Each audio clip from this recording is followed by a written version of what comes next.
Hello everyone, welcome to Telugu one academy. ఈరోజు మనం బయోఫ్యూల్లో next టాపిక్లో ఉన్నాము. ఈరోజు బయోఫ్యూయల్స్లో టైప్స్ ఆఫ్ బయోఫ్యూయల్స్ చూద్దాం. అలానే ఏ క్రాప్స్ యూజ్ చేసి బయోఫ్యూయల్ ఎక్స్ట్రాక్షన్ చేస్తామో కూడా చూద్దాం. మీ సిలబస్లో బయోఫ్యూయల్ గురించి ఎస్పెషల్లీ తెలంగాణలో biofuel extraction and biofuel crops గురించి ఎస్పెషల్గా మెన్షన్ చేయడం జరిగింది. సో దాని గురించి మనం ఇక్కడ బయోఫ్యూయల్ క్రాప్స్ గురించి ఎక్స్క్లూజివ్గా డిస్కస్ చేద్దాం. Okay, when you come to the first one, so biofuel క్రాప్స్లో జట్రోపా వచ్చేసి ద ఫస్ట్ మేజర్ క్రాప్. ఇక్కడ మీరు చూసినట్టయితే this is how a jatropha crop look like. These are jatropha seeds. అందులో లోపల మళ్ళీ జట్రోపా ఆయిల్ సీడ్స్ ఉంటాయి. ఆ ప్లాంట్ ఎక్కువ హైట్ కూడా ఉండదు, almost like 3 to 4 feet. Sometimes it goes up to 6 feet height, not more than that. So జట్రోపాలో చూస్తే జట్రోపా క్రూయేసా, ఇట్స్ ఏ సైంటిఫిక్ నేమ్. దాన్ని is a multipurpose non-edible oil. Multipurpose non-edible oil yielding perennial shrub. ఇక్కడ ఉంది చూడండి, స్hrub అంటే ఎక్కువ హైట్కి వెళ్ళిపోదు, చిన్నగా ఉంటాయి. This is hardy and drought tolerant crop, can be raised in marginal lands with lesser input. The crop can be maintained for over 30 years economically. So ఇక్కడ ఏం చెప్తున్నారు వారు, జట్రోపా అనే క్రాప్ వచ్చేసి డ్రాట్ రెసిస్టెంట్ క్రాప్. అంటే దానికి ఎక్కువగా inputs ఇవ్వాల్సిన అవసరం లేదు, ఎక్కువగా వాటర్ ఉండాల్సిన అవసరం లేదు, శాండ్ నేలలలో పండుతుంది. దీన్ని మనం ఫ్రెండ్స్ ఈ జట్రోపా అనే క్రాప్ని ఈవెన్ డెజర్ట్ ఎక్స్పాన్షన్ కాకుండా కూడా రాజస్థాన్లో ఉన్న థార్ డెజర్ట్ ఈస్ట్ సైడ్కి ఎక్స్పాండ్ కాకుండా ఉండడానికి మనం ఇలా ఒక జట్రోపా క్రాప్లా ఒక వాల్ బిల్డ్ చేస్తున్నాం అనమాట. So such and useful crop. దీంట్లో నుంచి వచ్చే oil non edible oil. The oil which extracted from jatropha is used in production of biodiesel. Okay, మీకు టైప్స్ ఆఫ్ బయోఫ్యూయల్స్లో చాలా రకాలు ఉంటాయి. అందులో ఒకటి బయోఫ్యూయల్, ఒకటి ఎథనాల్, ఇంకొకటి బయోడీజిల్, ఓకే, ఇంకోటి బయోగ్యాస్ ఉంటుంది. Next biogas is basically methane వస్తుంది. నెక్స్ట్ వచ్చేసి బయోబ్యూటీన్ వస్తుంది. So all this will discuss clearly. So jatropha గురించి అర్థమైపోయింది. సో ఒక్కసారి క్రాప్ పెడితే ఒక 30 years వరకు దాని లైఫ్ టైం ఉంటుంది. సో బేసికల్లీ నెక్స్ట్ వచ్చేసి షుగర్ బీట్. మీరు బయోఫ్యూయల్స్ ఎక్స్ట్రాక్ట్ చేయాలంటే 2 రకాలుగా ఎక్స్ట్రాక్ట్ చేయొచ్చు. ఒకటి ఆయిల్ బేస్లో నుంచి తీయచ్చు, ఇంకోటి షుగర్ బేస్ నుంచి తీయచ్చు. The last one is cellulose based. Cellulose based అంటే ఒక ప్లాంట్లో ఉన్న ప్రతి పార్ట్ నుంచి మీరు ఎక్స్ట్రాక్ట్ చేసే ఫ్యూయల్ని సెల్యులోజ్ బేస్ అంటాం. ఫర్ ఎగ్జాంపుల్ దాని స్టెమ్ నుంచి, దాని లీవ్స్ నుంచి, which does not have any sucrose content or sugar content. So sugar beet వచ్చేసి ఇలా ఉంటుందండి, రాడిష్లా ఉంటుంది చూడడానికి. But is the major source of sugar. ఫారిన్లో షుగర్ కేన్ కంటే కూడా షుగర్ బీట్ షుగర్ ఎక్కువగా పండియడం, దాని నుంచి షుగర్ ఎక్స్ట్రాక్ట్ చేయడం జరుగుతుంది. ఈవెన్ ఇండియాలో కూడా మనం చేస్తున్నాం, but not to extent as in the case of sugar cane. So let's see. Sugar beet, beta vulgaris var సకార్, some scientific name, okay, is a biennial sugar producing tuber crop grown in temperate countries. ఇక్కడ చూడండి, temperate countries. So దాన్ని బట్టే తెలుస్తుంది ఇండియాలో ఎక్కువగా పండివ్వం మనం. Temperate reasons ఇండియాలో లేవుగా ఎక్కువ. So now tropical sugar beet varieties are gaining momentum in tropical and subtropical countries as promising alternative energy crop for production of ethanol. So ఇక్కడ ఏం చూసాం, ఆయిల్ బేస్డ్ క్రాప్స్ నుంచి ఏం ప్రొడ్యూస్ చేస్తున్నాం, biodiesel.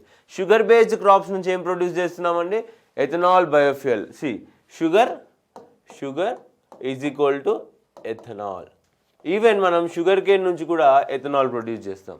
So remember that, oil biodiesel, ethanol is from sugar based. Next sorghum. ఇది millet crop. This is a millet crop which has high amount of cellulose content which we can use for extraction of bio oils. So ఇక్కడ మీరు Sorghum plant చూడొచ్చు. See, Sorghum plant has ultimate number of uses. Nitrogen fixing చేస్తుంది సాయిల్లో, okay, nitrogen fixing. Next, deep roots, water retention capacity is high, less water is used, drought resistant crop, water conservation and preservation. So everything a Sorghum crop. ఇందులో ఉన్న ప్రతి leaf, wood నుంచి కూడా మనం bio oil or బయోఫ్యూయల్ని extract చేయవచ్చు. Let's see exactly what it says. Sorghum, yes, Biochar is the most important millet crop occupying the largest area among the cereals next to the rice worldwide.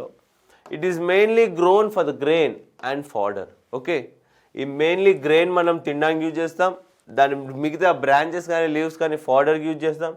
Alternative uses of sorghum include commercial utilization of grain in food industry and utilization of stalk. Stalk అంటే ఈ grain తీసేసిన తర్వాత మిగిలిపోయే roots కానివ్వండి లేదంటే leaves కానివ్వండి స్టాల్క్ అంటాం. For the production of value added products like ethanol, syrup and jaggery and bio enriched as a fodder and base material for cogeneration. ఇక్కడ ఒక టర్మ్ గమనించాలి మీరు, ఏంటది? కోజెనరేషన్. కోజెనరేషన్ అంటే ఒకదాంతో కలిపి ఇంకో జనరేషన్ చేయడం. Okay, you are utilising multiple generations అంటే మల్టిపుల్ టైప్స్ ఆఫ్ పవర్స్ని జనరేట్ చేయడానికి కోజెనరేషన్ అంటాం. ఓకే, ఒకదాని నుంచి వచ్చిన అవుట్పుట్ ఇంకో దాన్ని పవర్ జనరేట్ చేయడాన్ని కోజెనరేషన్ అంటాం. So you can see the leaves are used for production of ethanol, sugar syrup.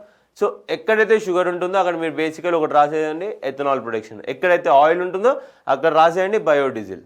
Okay, so now we'll go for the next important biofuel crop, that is Pongamia. So పొంగామియా అంటే ఏంటి? దీన్ని మనం రోజు మన road పక్కల్లో మన ఇంటి చుట్టుపక్కల ఎప్పుడు చూస్తూనే ఉంటామండి. గవర్నమెంట్ వారు ఎక్కువ శాతం ఈ చెట్లని నాటుతూ ఉంటారు. ఎందుకంటే అండి దిస్ ట్రీ, ఈ పొంగామియా అనే చెట్టు, దీన్ని మనం కరాంజా అని కూడా అంటాం అనమాట. ఏమంటామండి? కరాంజా అని కూడా అంటాము. ఈ పొంగామియా లేదా ఈ కరాంజా చెట్టు ఇది ఒక నైట్రోజన్ ఫిక్సేషన్ చెట్టు, మరియు ఇది ఈజీలీ ప్రాపగేట్ అవుతుందండి. ఈజీలీ ప్రాపగేషన్ అంటే కొత్త చెట్లని ఈజీగా పెంపొందిస్తుంది, ప్లస్ ఇది ప్రోటీనేషియస్ ఫుడ్ ఇస్తుంది, అవసరమైనటువంటి ఆయిల్ ఇస్తుంది అండి. సో దీంట్లో వచ్చే ఆయిల్ ఏదైతే ఉంటుందో అండి బయోడీజిల్ ప్రొడక్షన్లో చాలా చాలా ఇంపార్టెంట్. మనకి ఎందుకు బయోడీజిల్ కావాలి? ఎందుకంటే నేను మీకు ఆల్రెడీ చెప్పాను. ఏం చెప్పాను? Almost 70 to 80% of Indian oil needs, భారతదేశంలో ఉపయోగించేటటువంటి పెట్రోలియం ఫ్యూల్స్ ఏవైతే ఉన్నాయో 70 నుంచి 80% మనం ఇంపోర్ట్ చేసుకుంటున్నాం. ఇంపోర్ట్ చేసుకుంటే ఏమవుతుందండి? ఇంపోర్ట్ చేసుకుంటే మనకి ఫారిన్ ఎక్స్చేంజ్ పైన దెబ్బ పడుతూ ఉంటుంది. సో టు రికవర్ దాట్, మరియు ఎన్వైరన్మెంటల్ ఫ్రెండ్లీ వేలో మనం క్రూడ్ ఆయిల్ని ఇటువంటి పొంగామియాలో నుంచి తీసినటువంటి ఆయిల్ని కనుక వాడితే మనకి చాలా చాలా పొల్యూషన్ తగ్గుతుంది, అదేవిధంగా మనకి ఎన్వైరన్మెంటల్ కూడా గ్రీన్గా ఉంటుంది. నౌ కమింగ్ టు పొంగామియా యొక్క క్యారెక్టరిస్టిక్స్ మరియు వాటిలో ఉన్నటువంటి లాభాలు కనుక మీరు చూస్తే అండి, పొంగామియా యొక్క చెట్టు ఇలా ఉంటుందండి. ఇది పెద్ద టాల్గా పెరిగే చెట్టు అయితే కాదు, మీడియం యావరేజ్ హైట్లో ఉంటుంది. మన ఇంటి చుట్టుపక్కల మీరు అందరూ అబ్జర్వ్ చేసి ఉంటారు. దాని యొక్క సీడ్స్ మీరు ఇక్కడ గమనించవచ్చు. ఓకే, ఈ పొంగామియా సీడ్లో నుంచి తీసినటువంటి ఆయిల్ని మనము లూబ్రికెంట్స్ లాగాను మరియు మన కొవ్వొత్తులు వెలిగించుకోవడానికి కూడా వాడుతూ ఉంటాము. ఈ పొంగామియా సీడ్ ఏదైతే ఉంటుందో, ఇది మనం ఆయిల్ తీసిన తర్వాత గుజ్జు ఏదైతే మిగులుతుందో అండి, ఆ గుజ్జుని కూడా మనము నైట్రోజన్ ఫిక్సేషన్ కొరకు, ఎందులో అండి మన భూమిలో నైట్రోజన్ కొరత ఉంటే కనుక మనం దాన్ని ఫిక్స్ చేసేందుకు కూడా వాడుతూ ఉంటాము. దీని రూట్స్ కూడా చాలా డీప్గా ఉంటాయి, స్ట్రాంగ్ వుడ్ ఉంటుంది, మంచి వైడ్ కనోపీ ఉంటుందండి, మంచి వైడ్గా ఉంటుంది, గ్రీనరీ ఎక్కువగా ఉంటుంది, ఫోటోసింథసిస్ ఎక్కువ అవుతుంది, తద్వారానే పొల్యూషన్ కూడా తక్కువ చేస్తూ ఉంటుంది. ఇప్పుడు అదే పొంగామియా యొక్క లాభాలు చూద్దాం. చూడండి, వెజిటేబుల్ ఆయిల్ ఇస్తుంది మనకి, దీన్నే మనం ఎథనాల్ బ్లెండింగ్లో కానివ్వండి బయోడీజిల్ బ్లెండింగ్లో వాడుతూ ఉంటాము. అలానే పొంగామియాలో నుంచి తీసినటువంటి ఫ్లోర్ కూడా ఎనిమల్ ఫీడ్లా కూడా వాడుతూ ఉంటాం. దాంట్లో నుంచి తీసినటువంటి ప్రోటీన్ని కూడా మనం చాలా ఎక్కువగా తిని పదార్థాలకు కూడా వాడుతూ ఉంటాం. ఓకే, నెక్స్ట్ పొంగామియా మిల్క్ని తయారు చేస్తూ ఉంటాం. Next పొంగామియా veggie burgers and పొంగామియా feed for animals. పొంగామియా అండి ఎంత లాభదాయకం అంటే మీరు ఇక్కడే చూడాలి. ఒక పొంగామియా చెట్లో నుంచి కానివ్వండి లేదంటే పొంగామియా క్రాప్ పర్ ఎకర్లో నుంచి చూడండి, pongamia trees produce up to 10 times more, అంటే 10% ఎక్కువగా oil, up to 5 times more protein than per acre of soybeans. ఒక చెట్టులో నుంచి వచ్చేటటువంటి, ఒక ఎకరంలో పెట్టినటువంటి చెట్లలో నుంచి వచ్చేటువంటి పొంగామియాలో 10% ఎక్కువ ఆయిల్స్, 5% ఎక్కువ ప్రోటీన్స్ సోయాబీన్లో దాంట్లో ఉండడానికంటే ఎక్కువగా మనం పొందవచ్చు. సో ఇదే పొంగామియాలో నుంచి వచ్చే మిగతా లాభాలు ఏంటో ఇంకా ఎలాబరేట్గా చూద్దాం. మీకు ఆల్రెడీ చెప్పానండి ఏంటి, it is a nitrogen fixing tree and hence enriches soil fertility. Nitrogen enrich చేస్తుంది కాబట్టి సాయిల్ ఫర్టిలిటీ పెరుగుతూ ఉంటుంది. It is generally not గ్రేజ్డ్ by animals. మామూలుగా మేకలకు అందుబాటులో ఉండవని దాని ఆకులు. మామూలుగా ఎనిమల్స్ కూడా తినకపోవడం వల్ల గ్రీనరీ ఎక్కువగా పెరుగుతుంది, పొల్యూషన్ని కూడా తగ్గిస్తూ ఉంటుంది. It is tolerant to waterlogging, saline and alkaline soils. ఏవైతే పాడుబడిన నేలలు ఏవైతే ఉంటాయో అటువంటి నేలల్లో కూడా ఇది చాలా మెరుగ్గా పెరుగుతుంటుంది. ఆ నేలని రీహాబిటేట్ చేయడానికి కూడా పనికి వస్తూ ఉంటుంది. It can withstand harsh climate. మామూలుగా చలి కండిషన్స్, ఎండ కండిషన్లు, కరువు వచ్చినా కూడా ఈ చెట్టు తనను తాను విత్స్టాండ్ చేసుకొని ఉండగలదు. It can be planted on degraded waste land and cultivable lands. చెప్పాను కదండి ఇంతకుముందే, ఇట్లా పాడైపోయినటువంటి నేలల్లో కూడా ఏవైతే అగ్రికల్చర్కి పనికిరావు, వ్యవసాయానికి పనికిరానటువంటి భూముల్లో కూడా ఈ చెట్టును నాటి మనం లాభం పెట్టుకోవచ్చు. Next, పొంగామియా seeds contain 30 to 40% of oil. It helps in controlling soil erosion and binding sand dunes because of the dense network of lateral rules. ఏంటంటే మనకి రోజు రోజుకి భారతదేశంలో పెరుగుతున్నటువంటి డెజర్టిఫికేషన్ ఏదైతే ఉంటుందో దానిని అరికట్టేందుకు కూడా ఈ చెట్లని వాడుతూ ఉంటాం. ఓకే, ఎందుకంటే వీటి రూట్స్ చాలా లోపలికి పోయి ఉంటాయండి. అంత లోపలికి ఉండడం వల్ల చెట్టు అంత ఈజీగా కదలదు. సాయిల్ ఎరోషన్ కాకుండా ఆ సాయిల్ మొత్తాన్ని పట్టేసుకొని ఉంటాయన్నమాట దాని roots. Its roots, bark, leaves, sap and flower have medicinal properties. Dried leaves are used as insect repellents in stored grains. ఏంటంటే వీటి యొక్క ఆకులు ఏవైతే ఎండబెడతామో ఎండబెట్టిన ఆకుల్ని మనం గ్రానరీస్లో లేదంటే ఎక్కడైతే స్టోర్ హౌసెస్ ఉంటాయో అక్కడ పోయడం ద్వారా ఇన్సెక్ట్స్ కూడా రాకుండా ఉంటాయి. సో అన్ని రకాలుగా ఈ పొంగామియా చెట్టు అనేది లాభదాయక దక్క ఎక్కడ కూడా మనకు నష్టం చేయదు. సో ఈ పొంగామియా చెట్లలో నుంచి తీసినటువంటి నూనె, ఈ గింజల్లో నుంచి తీసినటువంటి నూనెని మనం పొంగామియా ఆయిల్ అంటాము. మరి దీన్ని తినొచ్చా, వంటల్లో వాడొచ్చా అంటే వాడలేము, వాడకూడదు. Non edible oil largely extracted from seeds. The collected seeds, ఒక్కొక్క సీడ్లో 95% కర్నల్ ఉంటుందండి. అంటే మనం దాని ఒక ఇలా ఒలిచిన తర్వాత 95%, కేవలం 5% వేస్ట్కి వెళ్ళిపోతుంది. 95% విత్తనం ఉంటుంది. ఆ విత్తనంలోనే 27 నుంచి 40% ఆయిల్ కంటెంట్ ఉంటుందండి. When mechanical expellers are used for recovery of oil from the kernel, the yield of oil is reported to be 24 to 26.5%. అంటే గట్టిగా మెకానికల్ ప్రెషర్లతో మనం ఆయిల్ ఇస్తే 24 నుంచి 26% మనకి ఆయిల్ వస్తుందండి ఒక సీడ్లో నుంచి. The crude oil is yellow, orange to brown in colour, which depends on the standing. It has a bitter taste, disagreeable odour and it is non edible. అంత మంచి స్మెల్ ఉండదండి, అదంత బాగా తినడానికి కూడా రుచి బాగోదు, కాబట్టి దాన్ని మనం తినము. Okay, next, apart from use as a biofuel, the oil can be used for lighting lamps, lubrication కోసము, ఓకే, వాటర్ పెయింట్స్ బైండింగ్ కోసము, పెస్టిసైడ్స్ తయారీలో. మీకు ఇంతకుముందే చెప్పానండి, ఈ పొంగామియా చెట్టు ఆకుల నుంచి కానివ్వండి, దాంట్లో నుంచి కారే పసరు నుంచి కానివ్వండి, మనం ఏం చేసుకుంటామండి, మస్కిటో రెపెలెంట్స్ కానివ్వండి, ఇన్సెక్ట్ రెపెలెంట్స్ని మ్యానుఫ్యాక్చర్ చేసుకుంటూ ఉంటాము. Okay, and in soap making and tanning industry.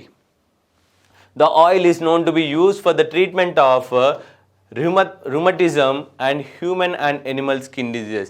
ఏమన్నా స్కిన్ డిజీజెస్ ఉన్నా కానీ ఆ డిజీజెస్ తగ్గించేందుకు ఈ ఆయిల్ని వాడుతూ ఉంటాం. The press cake left over, ఏదైతే మనం ఆయిల్ తీసిన తర్వాత మిగిలినటువంటి గుజ్జు ఏదైతే ఉందో అండి, నేను ఇంతకుముందు చెప్పినట్టుగానే ఆ గుజ్జునంతా కూడా పొలాల చుట్టూ చల్లడం ద్వారా ఆ పొలంలో లేదంటే అగ్రికల్చర్ ఫీల్డ్లో నైట్రోజన్ ఫిక్సేషన్ అనేది పెరుగుతుంది. ఎందుకంటే నైట్రోజన్ ఉంటేనే వ్యవసాయం సాధ్యమవుతుంది కాబట్టి. Hence can be used as improving soil fertility. The press cake when applied two soil also acts as a pesticide. ఏదైతే ముందే చెప్పాను కదండి, ఆకుల నుంచి మనం ఎండబెట్టిన ఆకుల్ని పడేయడం ద్వారా ఎన్నో చిన్న చిన్న ఇన్సెక్ట్స్ కూడా మన దగ్గరికి రావు.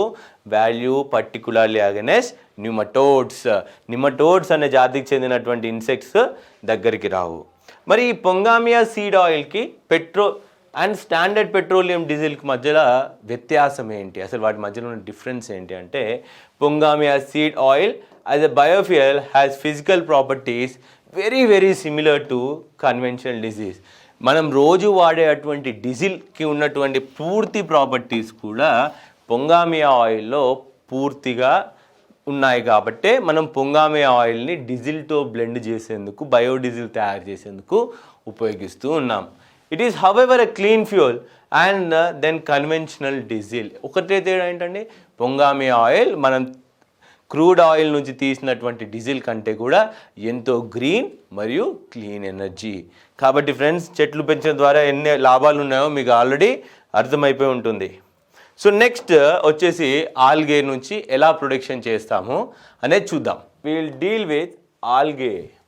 ఆల్గే అంటే ఏంటండి, మనం పాకుర్ని ఆల్గే అంటాం. బేసికల్లీ మన నీళ్ళపైన కానివ్వండి, ఇంట్లో వచ్చే పాకుర్ని ఆల్గే అంటాం. So this algae comes from the stagnant pounds.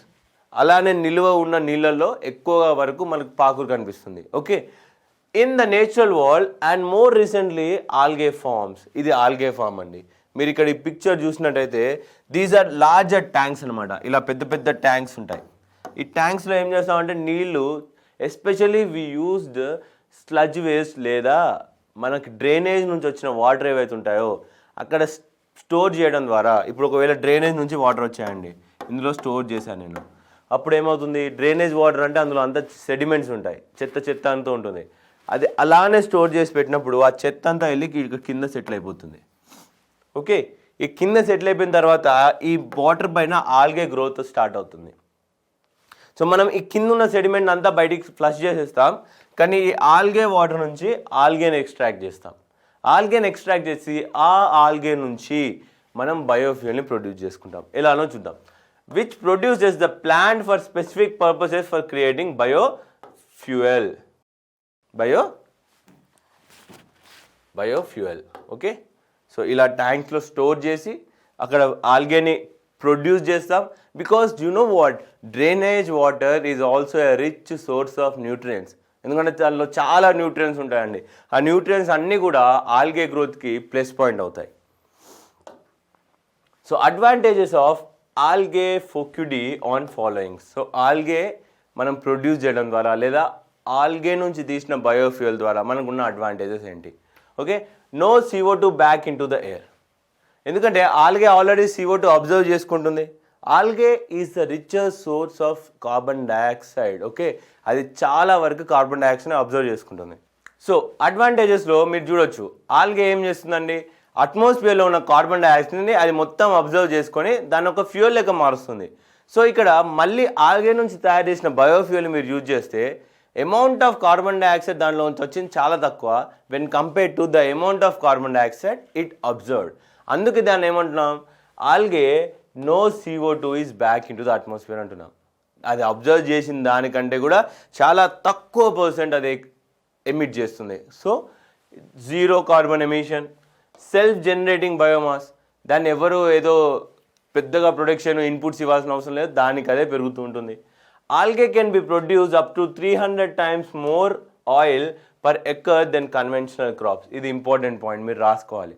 ఒక ఆల్గే క్రాప్లో మామూలు కన్వెన్షనల్ ఇప్పటిదాకా చూసిన జట్రోపా కానివ్వండి, బీట్ కానివ్వండి, లేదు అంటే పొంగామియా కానివ్వండి, ఇవన్నిట్లో కంటే 300 రెట్లు ఆయిల్ మనం ఆల్గే నుంచి ప్రొడ్యూస్ చేసుకోవచ్చు. Among other uses, algae have been used experimentally as a new form of green jet fuel. ఆల్గేని జెట్ ఫ్యూయల్ని కూడా ప్రొడ్యూస్ చేయడానికి యూజ్ చేస్తున్నాం, కానీ ఇది ఎక్స్పెరిమెంటల్ స్టేజ్లో ఉంది. There are few success stories on this, but more experiment is. ఇంకా కొంచెం ఎక్స్పెరిమెంట్ చేస్తే ఇది కూడా మనం అచీవ్ చేసుకోవచ్చు. కమర్షియల్గా ఎప్పుడైతే ఎక్స్పెరిమెంట్స్ వస్తాయో అది చీపర్ అవుతుంది. Okay, at this moment the upfront cost of producing biofuel from algae on mass scale are in process but are not yet. ఇప్పటికీ ప్రాసెస్లో ఉన్నాం, అంతగా ఏం చేయట్లేదు, but they are up to a smart level. So agriculture waste at last మనం last పాయింట్కి వచ్చాం. ఏంటి, ఇప్పటిదాకా మనం దేన్ని చూసామండి, నేను చెప్పాను మీకు స్టార్టింగ్లోనే, cellulose based, sucrose based or carbohydrate based అన్నాను. సో ఇందులో ఈ వేస్ట్ వచ్చేసి agriculture waste cellulose based waste. Cellulose based waste. మీరు సెల్యులోజ్ బేస్డ్ వేస్ట్ అంటే అగ్రికల్చర్ నుంచి, ఇప్పుడు ప్యాడీ ఫీల్డ్ ఉందండి, మనం గడ్డి మిగులుతుంది, మనం ప్యాడీని ఎప్పుడైతే ఎక్స్ట్రాక్ట్ చేస్తామో మనకి ప్యాడీ స్ట్రా అంటాం, దాన్ని ఏమంటాం, ప్యాడీ స్ట్రాస్. ఈ స్ట్రా మొత్తం వేస్టే కదా. ఇదంతా ఇప్పుడు పంజాబ్లో ఏం చేస్తున్నారు, తగలబెట్టడం ద్వారా ఆల్మోస్ట్ ఢిల్లీ ఎప్పుడు కూడా దీంట్లో వచ్చే పొగ నుంచి బ్లాంకెట్లో ఉంటుంది. అంటే Delhi is almost polluted by this paddy fires. So to limit those paddy fires, we can use this agriculture waste, not only paddy, agriculture నుంచి వచ్చే ప్రతి వేస్ట్, వేరే క్రాప్స్ నుంచి వచ్చిన ప్లాంట్ రూట్స్ కానివ్వండి, బ్రాంచెస్ కానివ్వండి, వీటి అన్నిటిని కూడా ఈ సెల్యులోస్ని యూజ్ చేసి మనం బయోఫ్యూయల్ని తయారు చేయవచ్చు. అయితే ఇక్కడ ఒక చిన్న ఇబ్బంది ఉంది. ఎందుకంటే షుగర్స్ అనేటివి డైరెక్ట్లీ డిజాల్వ్ అయిపోతాయి వాటర్లో. మీరు చక్కెర తీసుకొని నీళ్ళలో కలిపితే డిజాల్వ్ అవుతుంది. అదే ఒక చెట్టు మొక్క, ఒక లీఫ్ కానీ లేదంటే ఒక బ్రాంచ్ కానీ తీసేసి నీళ్ళలో వేస్తే డైల్యూట్ అవుతుందా? కాదు. సో కాబట్టి దీనికి ఇన్పుట్స్ ఎక్కువగా అవసరం అవుతాయి, క్యాటలిస్ట్లు అవసరం. ఈ వర్డ్ ఎప్పుడు వస్తుంటుంది గుర్తుపెట్టుకోండి, క్యాటలిస్ట్. సో ఎవరికైతే క్యాటలిస్ట్ అనే వర్డ్కి అర్థం తెలియదు, catalyst are nothing but which boost the reaction. మీ రియాక్షన్ని తొందరగా చేయడానికి, బూస్ట్ చేయడానికి, ముందుకు ఇంకా త్వరగా తీసుకెళ్ళడానికి యూజ్ చేసేనే క్యాటలిస్ట్లు అంటాం. ఈ క్యాటలిస్ట్ మనం దాంట్లో వేస్తే ఈ రియాక్షన్ అనేది ఫాస్ట్గా అవుతుంది, డీకేయింగ్ అనేది తొందరగా అవుతుంది. ఓకే, బేసికలీ ఇవి మైక్రో ఆర్గానిజమ్స్ అండి, వాటిని యూజ్ చేసి మనం క్యాటలైసిస్ చేస్తాం. Now agriculture waste which is concentrated into charcoal like biomass by heating. Okay, biochar తయారు చేస్తాం, బేసికలీ బయోచార్ అంటాం. So very little processing required, low tech naturally holds carbon dioxide rather than releasing it into the air. Primarily, biochar has been used as a means to enrich the soil by keeping CO2 not in the air. CO2 in the ground and not in the air. ఏం చేస్తున్నాం, దీంట్లో నుంచి biochar అనేది produce చేసి మళ్ళీ మన పొలాల్లో చల్లడం వల్ల మన పొలాలకి ఏమవుతుంది, స్ట్రాంగ్ బేస్ అవుతుంది. It becomes a strong base, reduces erosion. It also adds carbon dioxide into the soil and also increases the production for the next year. Okay, soil binding agent is basically. As a fuel, the off gases have been used in the home heating. Here is a controversy surrounding that the amount of acreage it would take in to make up a fuel production based on biochar viable on meaningful scale. Furthermore, the uses of agriculture waste which is rich in inorganic elements like nitrogen, phosphorus and potassium as compost of agriculture. ఇందులో biochar produce చేయడానికి మనకు scope ఎక్కువగా ఉంది, కానీ ఒక ఎకరం నుంచి వచ్చిన వేస్ట్ నుంచి బయోఫ్యూయల్ ఎంతవరకు ప్రొడ్యూస్ అవుతుందో అంత లాభాలు ఎక్కువ లేకపోయినప్పటికీ వీటిని కేవలం బయోచారే కాకుండా, బయోఫ్యూయల్లో కాకుండా వీటిని ఇనార్గానిక్ కెపాసిటీ, వీటిలో ఉన్న ఇనార్గానిక్ వాల్యూస్ ఏంటండి, నైట్రోజన్, పొటాషియం, ఫాస్ఫరస్, ఇవన్నీ ఇన్పుట్స్ మనకు అవసరమే, ఎన్పికేలు. సో వీటిని ఆ ఇన్పుట్స్ లాగా కూడా వాడుకోవచ్చు అని చెప్పేసి చెప్తున్నారు. సో ఈరోజు ఈ సెషన్ కంప్లీట్ అవుతుంది ఫ్రెండ్స్. ఈరోజు వరకు చదువుకుంది బయోఫ్యూయల్స్లో చాలా చాలా ఇంపార్టెంట్ పార్ట్. దీన్ని మీరు ఇండివిజువల్ టాపిక్గా చూడకండి, try to combine with all our previous biofuel classes so you get more and more knowledge. Thank you.